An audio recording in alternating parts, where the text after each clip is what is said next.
Good morning. Welcome to the Sunday Dharma Talk. Been doing this for many, many years, every Sunday.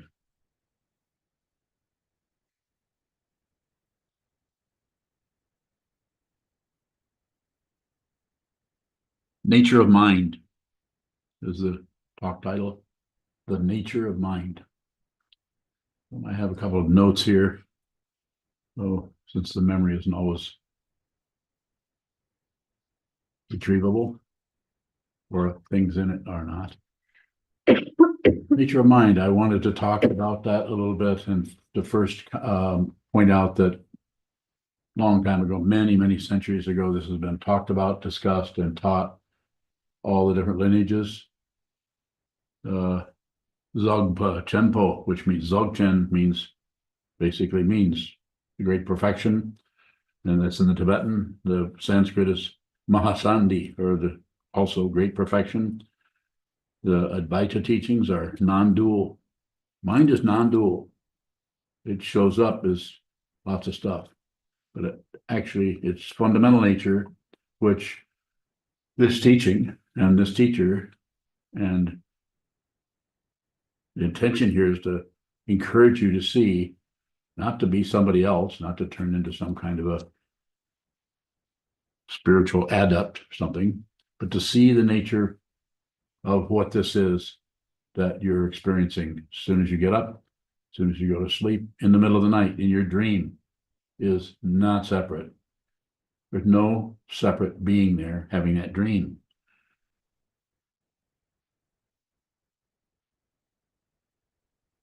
So if you push through thoughts, if you push thoughts away, just believe them. If you believe your thoughts, grasp onto ideas, opinions, conclusions, or distract or ignore what arises anywhere, then you cover up or ignore the nature of mind, which is the title of this Dharma talk, Nature of Mind. You cover that up and you grasp at this and that and right and wrong and should be and shouldn't be and goes this way and goes that way, runs away from you, runs towards you. And what's the teaching here? It's in 2 words. It's just observe. You can do this. You could say you won't necessarily feel a credential for it. It might feel terrible what you're observing. That's the commentary that climbs on board your train of thought without the train even stopping in a station. You have all kinds of passengers on your train about this and what about that one. What would she think? And what will I do? And what can I do? What happens if this happens? And what about that? Am I getting enough? Am I getting too much? Am I me? It's constant, isn't it? Is it not? Constant chatter about other. The repetition of confusion, the repetition of duality, the repetition of the fundamental misunderstanding is that there's something else. And the teaching way before we got here, way before I opened my big mouth, is everything you see is empty of other. I'm not here to convince you of it. I'm here to encourage you to see it yourself. So you don't need to think, maybe I should check with Sokuzan and see if what I'm seeing is empty of other. If you see it, you will know it. You won't need me to pat you on the back. But you won't see it. I'm not condemning you. I'm just saying you're very unlikely to see this if you continue to believe your thoughts. I don't care how convincing they are. I don't know how many people you saw get murdered. You may have to kill somebody, as I've been saying for quite a long time. Please do not misunderstand what I'm saying. When I say you may have to kill somebody, I don't mean that's likely to happen as a literal fact. I'm just saying that the causes and conditions that arises in your mind stream and in your life are out of your control. Nature of mind is not separate. Nothing occurs. It just looks like it intensely, doesn't it? We grasp, we don't want this. Oh, she said that, or they're doing this, and I'm feeling this way. I know. How do I know about this? I've been experiencing it not only all night before this body, mind awoke. But right now, I'm teaching out of what I'm looking at, as you've been hearing me say, if you've been listening. Pardon me. So what am I here to say? What am I here to do? What am I endeavoring to say to you?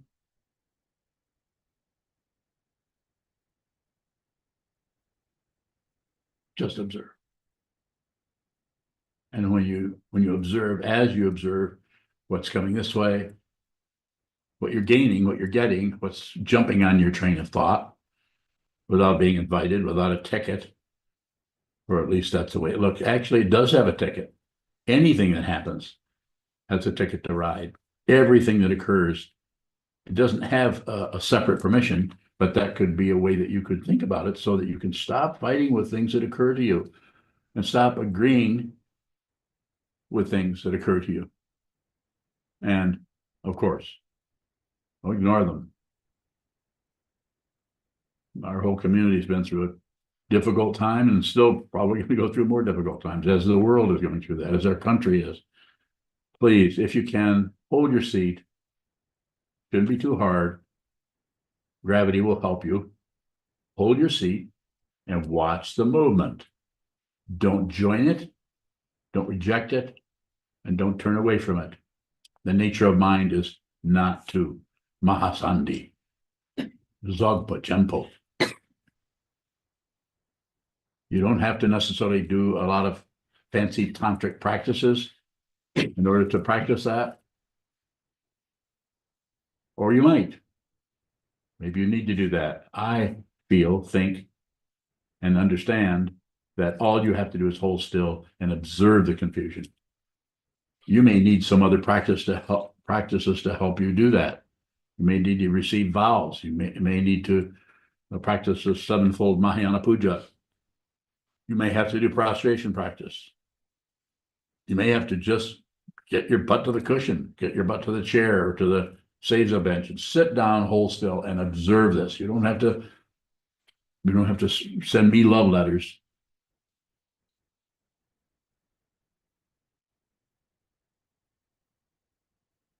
Do it this way, please. The outflows, the outgoing. Oh, and if those are happening, then just watch those. Don't necessarily join those up with, I need to stop doing that. Doing that is pride. Retaining, pretending to be somebody you're not. Full of ourselves. We all are. We're full of ourselves in different ways. Different people show up in different ways. Be genuine. Be the fool you're trying to cover up.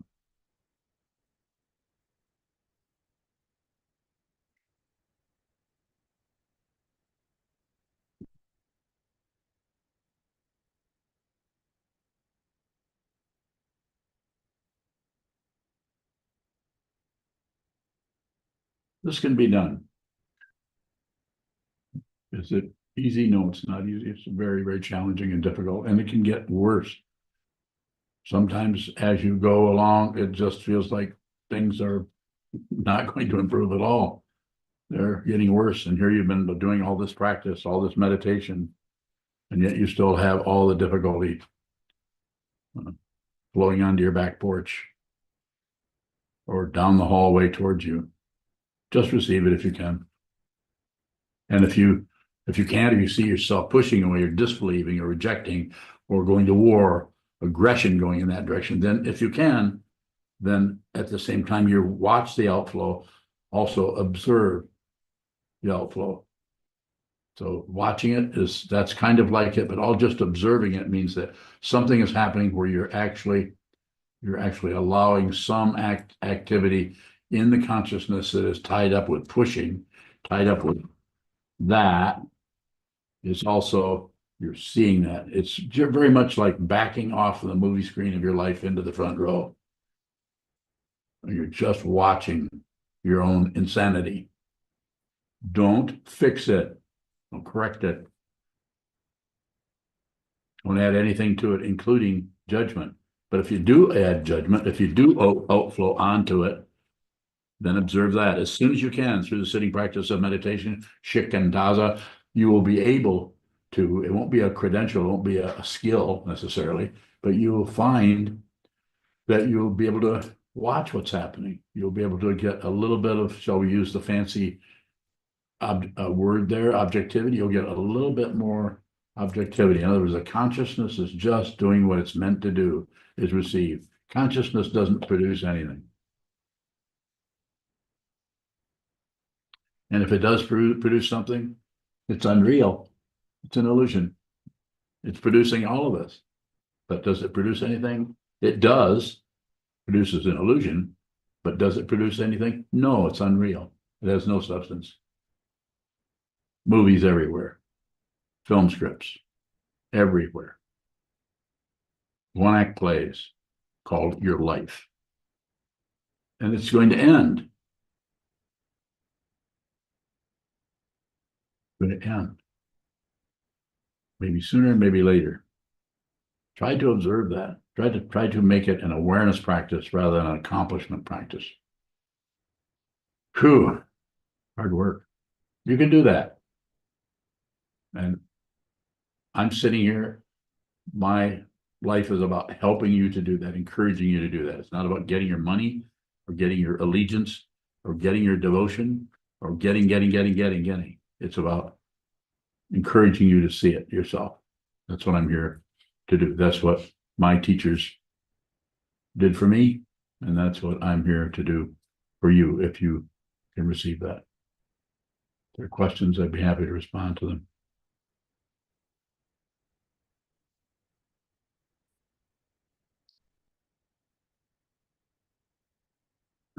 SokukoJi. You said be genuine, and some of the outflows are covering up being genuine. Are we? I guess I'm taking that as I can't just be genuine, but I need to watch how I'm trying to portray myself. Is that part of what we're observing? Yes, that's genuine. It doesn't matter what happens. It's a big one. It's so hard because we don't like that. We add on. We don't trust that, or we don't like it, or that's wrong, or that shouldn't be. But the genuineness comes out of just receiving everything. Just complete. It's even the word humility doesn't make it, but it's close. Humility is still some kind of structure in consciousness. But the actual just receive, humility shows up if there's still some kind of personhood functioning there. If there's no personhood, then there isn't even humility. Just receive, no matter what. Whatever shows up needs to be there because it's dependently. The causation is just untraceable, just without a source. Yes. SokukoJi. When everything I say, every text I send, every question I ask, I have that reaction of I shouldn't have done that, or Yes. I'm judging it as shouldn't have said that, shouldn't have done that, shouldn't have texted that. Yeah. And then you send another text. So am I observing basically the pride there? Sounds like it. What do you think? And it just sucks.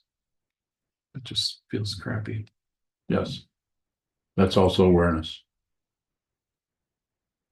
Just the singularity or the directness of something happens, you say something, you do something, and then there's a response to it that it doesn't feel so good. That's still very direct. Don't do anything with it. First noble truth, life is suffering. You get to understand this firsthand. I wouldn't even call it an experience necessarily. Experience has a lot of duality in it. It's worse than that. The otherness of experience allows you to keep distance from something you've experienced. But the fundamental consciousness that's happening there, if you want to call it an occurrence, is without an experiencer. Therefore, it can be even more abrasive or intense or painful. Thank you.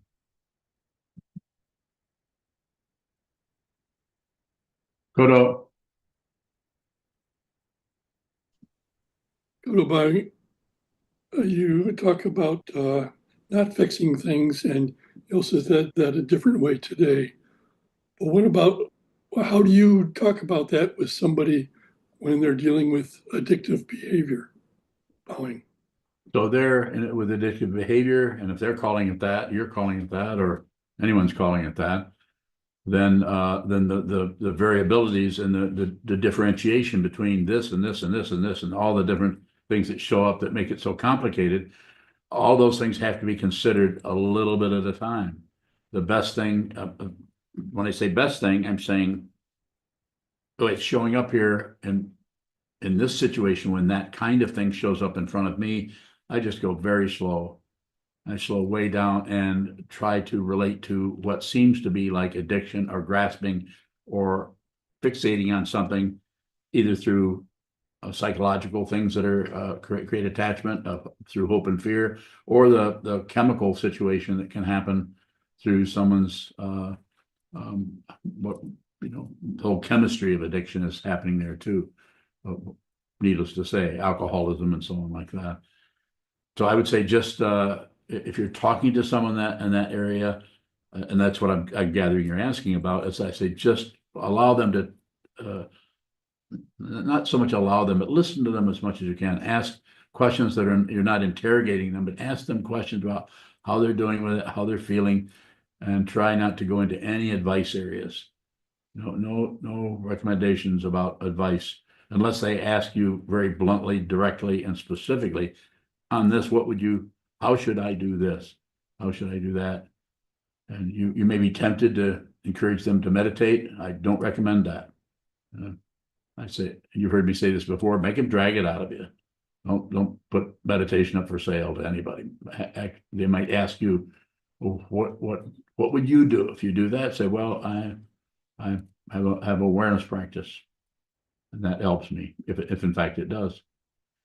Did I get close to what you're looking for, or is there some other specific response you're looking for? Okay. Very much about meeting anyone where they're at, whether it's an area of addiction. It got to walk very slowly in that area and be very respectful of people's confusion. Not going to be able to help anybody if we go in with our presumptions about their confusion and try to go in and say, like I had somebody say to me just recently, you should control yourself. I did not laugh, although it was very funny to hear that, because that would have been very disrespectful of me to laugh at this person. Yes. Hogan bowing. In some mindfulness circles, they talk about reacting and responding, and how mindfulness or meditation encourages responding. Is that even possible to not react or to encourage responsiveness, bowing? If I'm following what you're asking about, I would say what people are working with there is just a different way of working with the mind. Not wrong. It's just a different level of it. It's not elementary. It's not preliminary. It's not first grade level or something like that. It's just a different way of working with it. Some people need to work with that dynamic that way. I just don't particularly teach it. Do you have a specific question around it, or more specific, I should say? Hogan bowing, when you were saying when you are faced with a situation that appears to have more going on, that you slow way down, can you react and still have slowed way down? Using the word react is more like playing in the tennis court. It's more like the cause and effect situation. And by slowing way down, there's less of a reaction. There might be an action, but if the action comes out of awareness, it could come out. It's almost, I'm using kind of a silly example here, but it's an image. It's almost like you're playing like a tennis kind of thing, cause and effect, which is called a conversation, or working with that, and all of a sudden the ball disappears, or a ball comes out of a different direction altogether. No one even hit it. So it's another way of working with it. Though you you may have been involved in that. Maybe that image doesn't go too far, but it's like it's stepping out of the trap of war and peace, success and failure, success, stepping out of the causation that most people are trapped in. You should have controlled yourself, those kinds of things. It's just complete, not to particularly judge anyone, of course, but it's stupid. Does that sound judgmental? Yeah, when I say stupid, I just mean it's operating out of blindness rather than out of clarity. If you're operating out of clarity, you don't see anything but yourself. You don't see any other, you don't see an enemy, you don't see a problem. You just see the structure of things coming and going, coming and going. So if we come back to something like mindfulness practice, then we have to, and I'm not sure what the context you're asking about there. If you're talking about somebody who is practicing mindfulness and you're teaching mindfulness, is that the area you're talking about? You're teaching mindfulness to someone? Not shikantaza, but mindfulness. Go ahead. I was just talking about perhaps a relative situation where two people are talking to each other. Okay. And yes, I may be a meditation instructor, but there's war. You say that it's possible to step out of the war, but then you also say you don't have to get rid of the war. Yes. I don't understand how you step out of the war while you are fighting. Well, you may have to leave. If somebody insists on fighting, which we all know people that do that, they will not, the only way they'll relate to you is if you fight with them. And if you try to solve the thing, they'll come in and accuse you of being too peaceful. And if you try to come back with a little bit more war, then they'll accuse you of being too warlike. You will not be able to win. That person is so completely self-absorbed. They want control of the whole battlefield. So you might have to, as it says in the four karmas, pacify, enrich, magnetize, destroy. You might have to go to the last one immediately. Just say, gotta go. See you later. Don't participate. Don't try to necessarily go in and pacify something where somebody is swinging a battle axe at you. Every time you move, they're after you. Is that where you're at with it, or is it some other area? Hogan, yes, that's where I'm at. But I thought maybe it's possible to step out of the war while you're in the war without leaving the situation. That's what the other ones are. That's what enriching and magnetizing are about.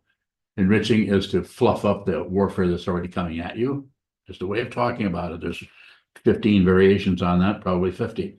And then magnetizing is to actually take the energy that's coming at you that they don't even know they're self-processed. They don't know they're a demon, but you do. It's not that you're judging them. You don't sit back and say, oh, a demon. You just know it because you're not separate from that. You know what demons are. You are one. You're not separate from anything. But by seeing that, you know what demons look for. Something to attack. And so you magnetize. They're coming for you, and you make something twinkle over here. And suddenly they go after that. And you help them. You follow me a little bit? It's just the fancy word for this is upaya, skillful means, but it doesn't come out of some kind of strategy. Let's see, how can I apply the four? If you have to think, how do I apply?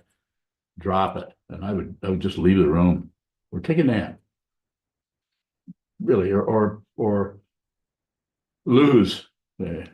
So sorry you're having difficulty, but I've got to leave. They may continue to attack you as you're leaving the room, which we all know about something like that.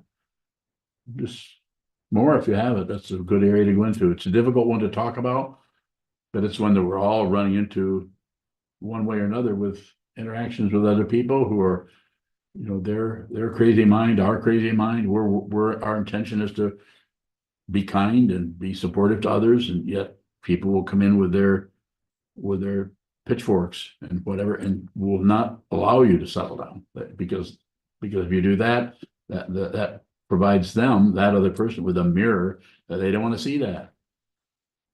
Because that looks like well, you know what I'm saying. It will project, just you provide a screen that they can project onto it, and they will do it.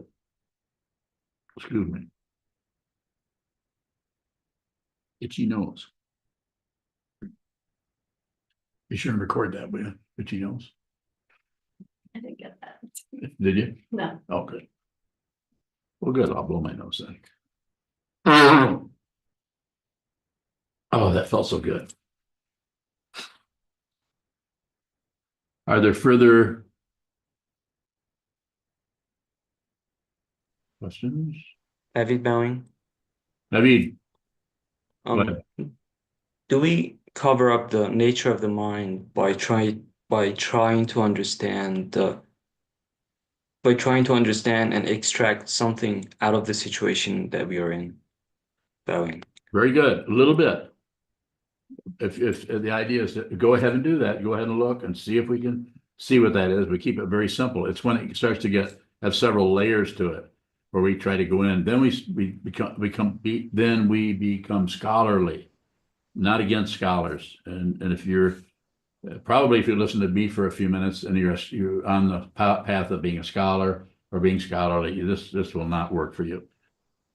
What I promote is for you, if I promote anything, is for you to go back by yourself, be alone, and watch the loneliness of the mind. Watch what comes and goes in the mind without accepting it, without rejecting it, and without shutting down. And of course, what does that involve? Seeing how you can't stop rejecting it, you can't stop accepting it, and you can't stop shutting down. That's awareness. It's about awareness. It's not about success. Whereas people that are working this in other ways are about succeeding. So I would say, coming back to your question, Naveed, I would say that a little bit, not too tight, not too loose, a little bit of that is good. You need to do a little bit of that. But the ego mind, the self-centered mind, without the help of the Buddha, the Dharma, the Sangha, we tend to get wrapped up in that. We materialize it. We make it into a project and we try to get a credential, hang things on our wall of how we've accomplished our stages on the path, so to speak. And not that there aren't stages on the path, it's the clinging to them that's the issue. So I would say a little bit, but then you'll kind of know just by asking the question, just by you asking the question tells me you already have a little bit of suspicion, or it's a little bit suspect how much you might be doing that. And that's all you need, just to have a little bit of, I think Trungpa Rinpoche called it skepticism, being kind of skeptical of your own prajna. Watch that it doesn't tip over into the kind of where you're just getting stuff, grasping materialism. You can do that. Further question, Naveed. David bowing. It seems to me that while the train of consciousness is moving, we try to put all sorts of this flags of reference points on different stations and then come back to them. I was wondering, how is it possible to work with that, to live without reference point? And because also the teachings become sorts of actually for me becomes a strong strong reference point. So it's not about getting rid of reference points. It's about being aware that there are reference points. So it's not about pushing away or not having reference points or being someone's free of reference points. It's awareness of that, because a reference point is just a coffee cup. It's just a window. It's just a thought that's arising when you look out the window and see a blue jay fly past just a thought. It's just another item in this incredible illusion that we are so attached to. We're so incredibly addicted to. So it's the awareness about it. So as you talk about the flags on the train or the reference points, just look at them. Even if there's hundreds of them. And if there's hundreds, you probably are counting them. So, but even that, then just watch them go by. And notice if you get attached, you start to get hung up on particular ones. Just be aware of that. Don't necessarily let go. Just watch the way you grasp onto things. It's always about awareness rather than any kind of success story of getting rid of things. Am I addressing what you're asking about? Yes. Thank you so much. Yes, sir. Thank you for the question. So again, as I say over and over, awareness, whatever shows up, be aware. Evil shows up, be aware. Holiness, sacredness shows up, be aware. These are judgments and evaluations about something that has no differentiation. It has if it has differentiation, then the other D word is desire is there. You don't want this, you want that. It's not about getting rid of those. That's why it's so difficult. That is why it is a spiritual path of awareness and of seeing what this is yourself without concluding, without excluding. And you may be barraged and flooded and suffocated by the conclusions that you continue to be confused by, and because you don't want them, or because other ones that you want more of. Aware. This is why the sitting practice of meditation and studying the Dharma, studying the concepts, studying with a Sangha, possibly studying with a teacher. Just continue to do that for the rest of your life. Whatever time left you have in the illusion, you have it. Make use of it. Don't miss your life, as I've said. As has been said in past times, and as the Vajra Regent Ursula Tenzin said in 1981, I think, or 82, practice like your hair is on fire. I think that was the year of the fire hair. That's why I said that. Wasn't it? Do you remember that? You weren't in the memory. You weren't in the memory business then when you were 12. 7. Yes. Dr. Bowling, can you say more about how differentiation leads to desire? No. The desire is that differentiates. The desire for that is differentiated between everything else, or desire for that is differentiated between not being able to get something you desire. It's just a couple of words to string together: differentiation and desire. More. Differentiate between this and that, and then there's going to be some desire of wanting this instead of just awareness. This doesn't mean you accept it. Those are ego words. Don't accept anything. Don't reject anything, and don't ignore anything. Which of those are, if you're in a human form, it's impossible not to have some of that going on just because of the karma that brought you into this realm in the first place. Brought you into the 6 realms, probably into the human realm. Here we are, and it's about being aware of it, not about stopping it, starting it. Misunderstanding of the spiritual path is to get better and get more holy and extract yourself out of samsara. No, samsara is nirvana. This is just not something I invented. Haven't you all read this somewhere, that samsara and nirvana are not two? Have you heard that? Have you heard that?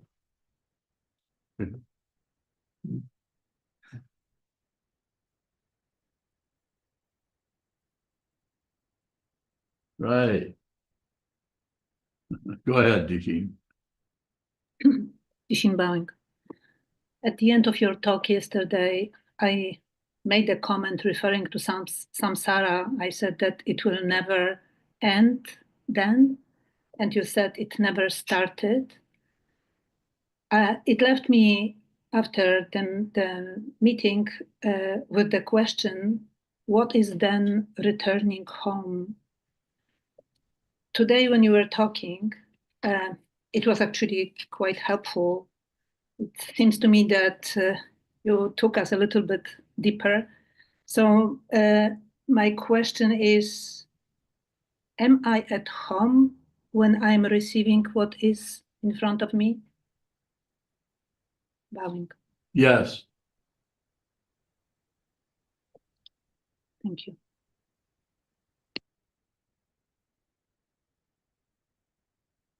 Yes. Bowing, in that case, where is the nature of mind? In that case, Yes. it has no location in time, has no location in space. Those are illusions. Those are not real. The distance between the sun and the moon is a distance, and we can measure it, but it's unreal. That does not validate anything. Unreal.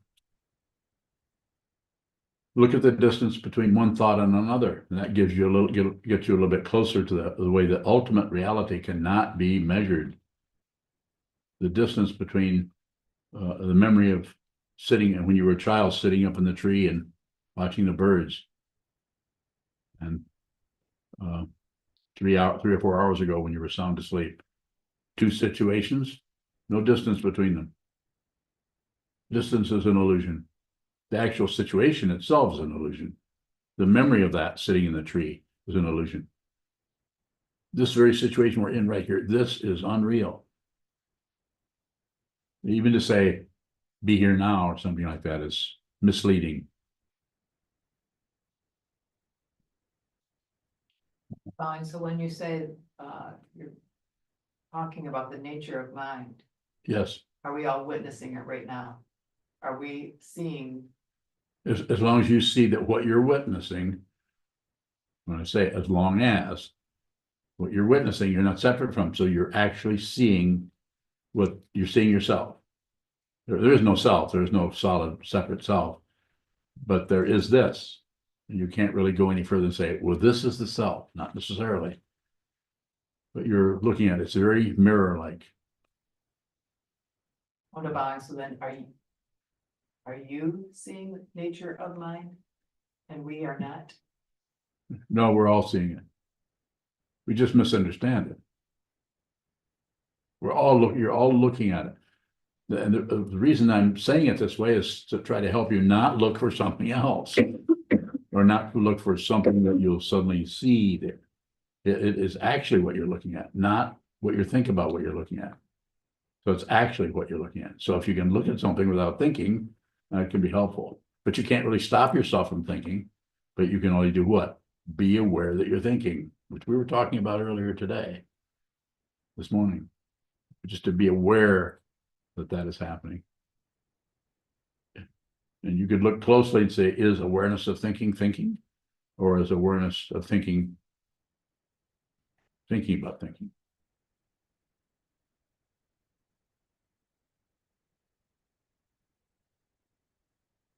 Yes.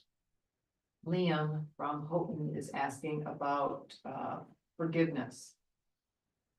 Does forgiveness cover up nature of mind? We need to forgive to move on in our practice? No. Forgiveness, the way I work with this, and I'm not against anybody who has a difficulty in some area and wants to forgive somebody, or someone wants to forgive them. I'm just saying it just reinforces the fundamental illusion that there are separate things, that there's someone actually is in a position to forgive anything.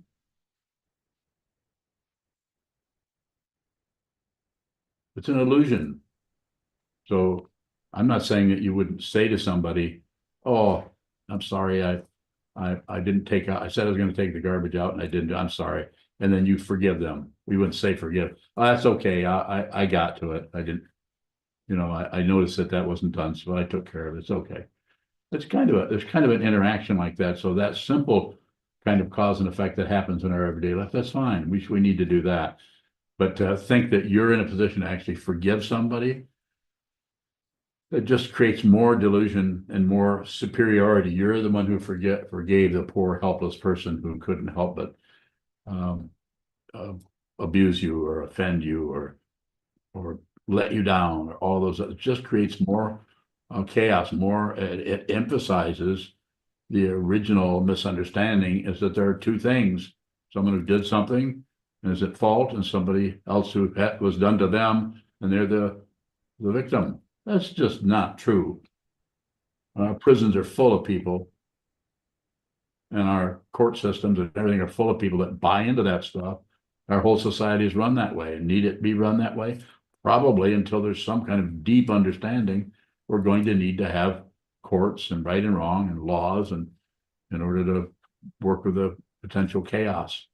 It doesn't seem to take care of it altogether. There's still a lot of chaos. More from that person?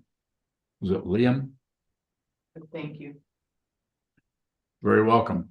That doesn't mean when I sometimes say, to,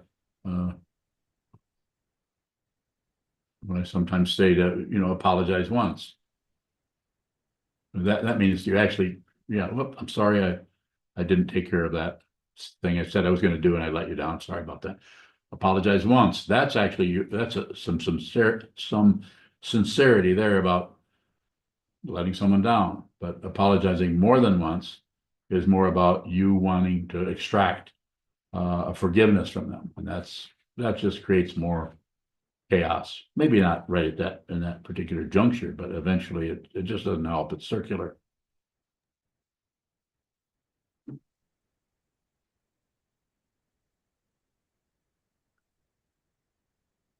Go ahead, James. Okay, James Bowling. Sokuzan, what's the most heinous thing a person could do to another person? Most what? Heinous. I don't know if I'm in a position to evaluate that, having done quite a few heinous things. We'll start out with my own heinous things. Be disrespectful to someone's confusion.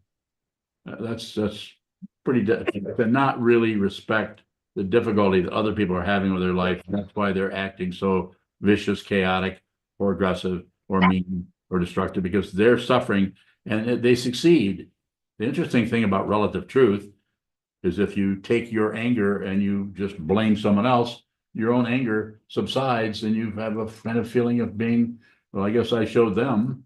I wouldn't let them get away with that, even though the causation is buried in dependent origination. You cannot find the original cause for anything. So the ignoring part is the difficulty, and not really receiving people where they're at. I mean, you could say, well, murdering somebody or something like that, of course, but that's way down the line. Those kinds of things are already buried in cause and effect so far that you can't find the original culprit. There isn't one. You can't find the original perpetrator. There isn't one. That is a misunderstanding that our whole legal system, our political system, our whole world system of relativity and materialism is caught up in. Billions of people live their lives this way. It is not wrong. It's relatively workable. They don't have a teacher. They don't have a teaching. They don't have anyone to say to them, you need to be responsible for everything you feel. If you take anything you're feeling and blame someone for that, you're just creating more warfare. Everything is your fault. This is a teaching in the Buddha's Dharma that's around long before we got here.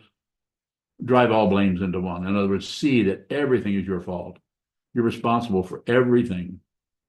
No matter how terrible the person 3 doors down is acting, you're responsible. Not that there's direct causation. We're not talking about that. That's what the ego will get caught up in and say, well, I didn't do anything. Why should I take the blame? Oh, The reason you didn't do anything is there isn't anyone. Go ahead, sir. James Bowling. Couldn't that lead to rape and molestation victims blaming Come on, themselves? James. Come on. You're an Could intelligent. it? You're an intelligent man. Why would you ask me such a ridiculous question? That's my question to you. Oh, it was just what I was thinking from Liam on YouTube. He said that his dad committed heinous crimes, and I was thinking, was he molested? No, I don't know. Maybe. The cause and effect, here's what the point I'm trying to make is the cause and effect is so complicated that if you stop right at the first cause, then you're going to put that person in jail. And you're not looking at all the cause and effect behind how that person is functioning or acting. Very, very disrespectful to the fundamental nature of the world. And it is just the opposite of compassion. Yes, sir. Bowing. I'm wondering about maybe the other side of that, where if we're protecting or mainly that protecting somebody, can that be a way of disrespecting their confusion? Absolutely, thank you. What Shoto's saying is could it be disrespecting someone's confusion by protecting them? Very much so, but it's very situational. It has to come out of your awareness of the situation, of that person, how that is all functioning, how you're functioning, what your relationship has been, is at the present time, and likely will be with that person. Less is better. That's why it's so important to receive rather than come out and try to be protective.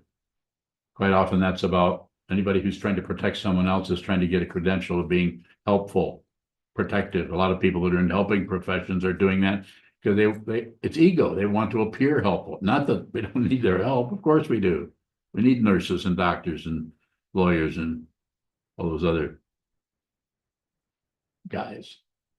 We need them because we're in a relative realm, which most people are in agreement this is relative, that there is cause and effect. to see a large view of things is unusual.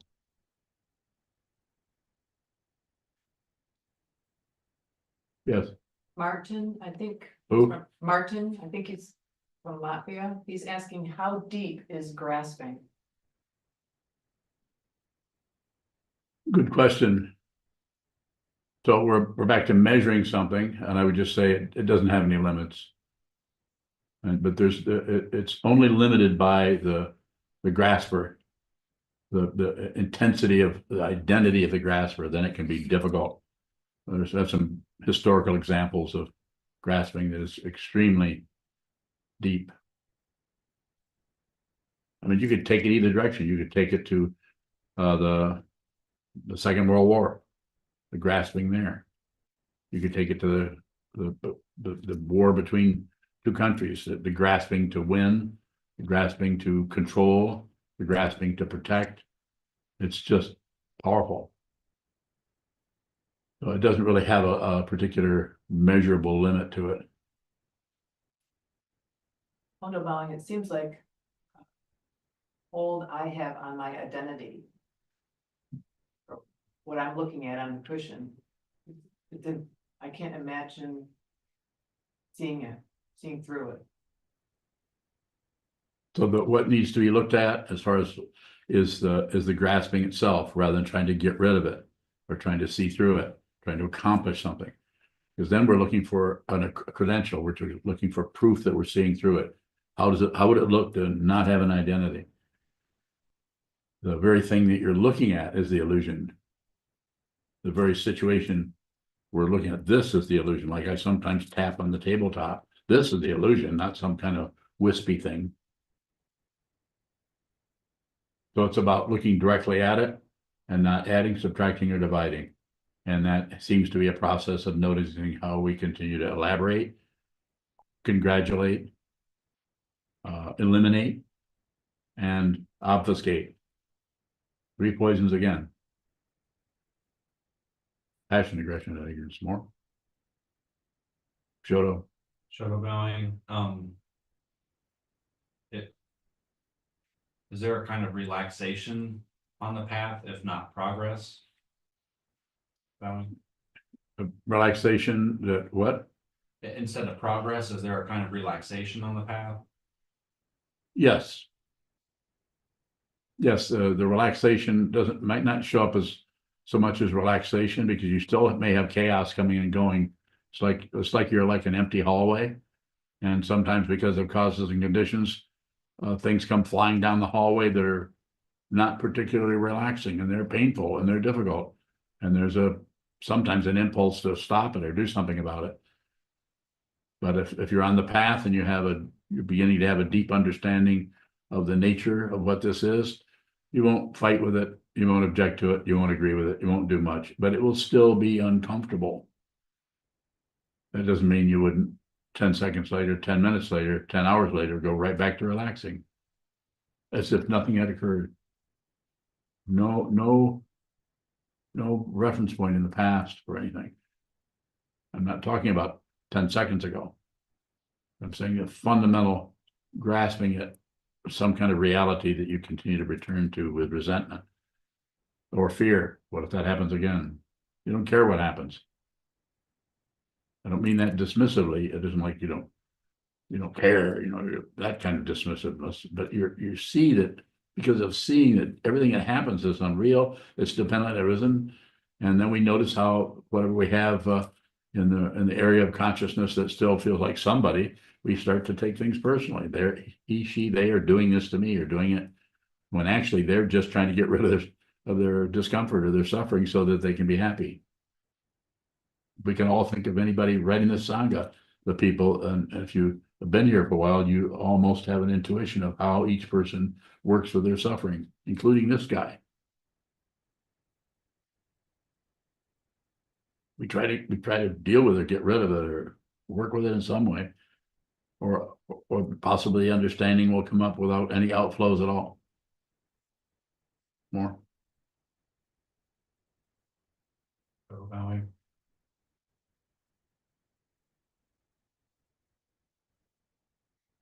you've used the image, I think, of, like the basement door, like the Alia, and like that door can blow off, and then all that stuff we've been hiding out front can just dump in. It's a way of talking about it, yes. Does that calm down? It won't matter. So it won't, if it calms down, or if it matters, if we're trying to look for it, then we still believe in the items that are moving around. We still want the negativity to go away. It's necessary to see that it's unreal. It's an illusion. And when I say you won't care what happens, I'm not saying that it won't affect you, but it's the image I often use, which I think is, at least for it's workable for me, is to say it's like a scary movie. You know, it's not real, it's a movie, but it's still scary. It still affects you emotionally. It's some movies are so intense that you just can't even look at what's going to happen next, because we're so absorbed by John Wick. Well, maybe not John Wick, but we're so absorbed by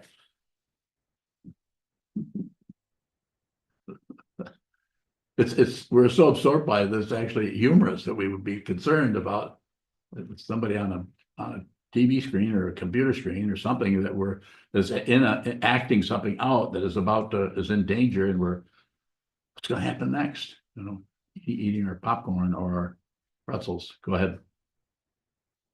So going. Is returning the path, What? is returning the path? Like your practice of returning? Yes. Yeah, return to the vow. Vow to be with all things. That's 3 pure precepts. Be with all things, or save all beings.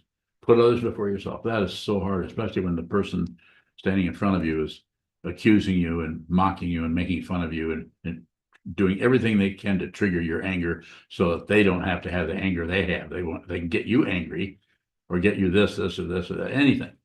Defensive, angry, afraid and running away so they can mock you. Anything to get some kind of reaction to keep the relativity going, so that they can continue to feel isolated and protected. Isolation is protection in their ego, in their self-centeredness, in the illusion of a self that's winning, losing, or just abiding, however it may be more. Go to bowing.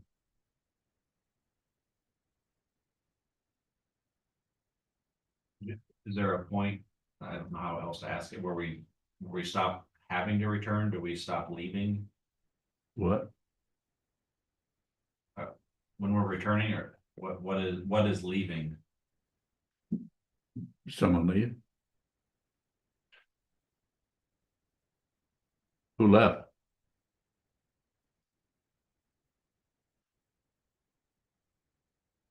You down? You Dao left.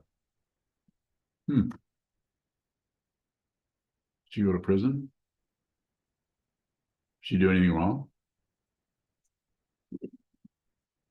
Why would they lock you Dao up? She didn't do anything wrong. Oh, that's right. She's a bodhisattva.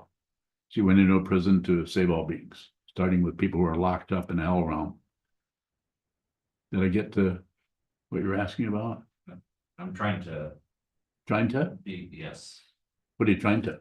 be clear on that myself and get back to you. Okay, what is the question? I was wondering if there was a counterpart or a fruitional part of returning. Yes, you get to return again. If you return, you notice that you don't maintain it, you just return, and it just comes apart. You return, if you return and you find something, that's not the path. That's some kind of substantiation based on ego and based on accomplishing something and getting something and actually finding some solid ground. There's no solid ground on the bodhisattva path. It's without result. And it's without anything. It's just right into the darkness. You can do that. One last question, and it'll come from Jishin. Jishin Bowing. Is having no reference points can be like a scary movie? Bowing. Having no what? Reference points. different points. Oh, ref- Reference. Yes, it could be. Yeah, no reference points. Could be very unnerving. But it's not about not having any reference points, it's about being aware of them, because you're going to have some. You have this one, you're going to have a reference point. It's the attachment to the reference points. You can dance in the illusion. May not be easy. Sometimes it's very difficult. But sometimes in your particular karma, my karma, or anyone's life path that's going along, sometimes it just gets very difficult to dance in the middle of a volcano. It's just difficult, but do it anyway.